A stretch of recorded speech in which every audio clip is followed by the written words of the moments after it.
హింస కన్నా కూడా ఆయనే హింసకుడు. అంతకన్నా కూడా ఇంకా హింసను సృష్టించారు ఈ జ్ఞానులు. ఎట్లా సృష్టించారంటే కింద వచ్చిన చూసుకుంటే మరి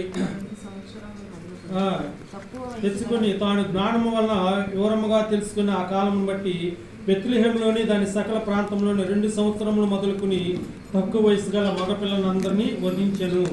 మరి ఈ యొక్క జ్ఞానులు అనగానే జ్ఞానులు చెప్పిన వార్తను శుభవార్తను మరి హేరోదు రాజు గ్రహించి ఏం చేశాడు, 2 సంవత్సరాల మగపిల్లలందరినీ మరి హతమార్చమని మరి రాజ్యంలోని సైన్యాధిపతులకు ఆజ్ఞించినట్లుగా మనం చూస్తున్నాం. మరి ఇక అజ్ఞానులు అడిగిన మరి అజ్ఞానమైన మాటకు రాజు వల్ల ఎంత అరాచకమైతే ఆ యొక్క దినాల్లో 2 సంవత్సరాల పిల్లలను కనీసంగా 14 లక్షల మందిని హతమార్చారంట. ఒకళ్ళ కాదు, ఇద్దరు కాదు, 14 లక్షల మందిని హేరోదు రాజు చంపించినట్లుగా మనము ఇక పరిశుద్ధ గ్రంథంలో లేఖనాలు మరి చరిత్ర పూర్వకంగా మనము చెప్పుకోవాల్సి వస్తుంది. ఇదంతా కూడా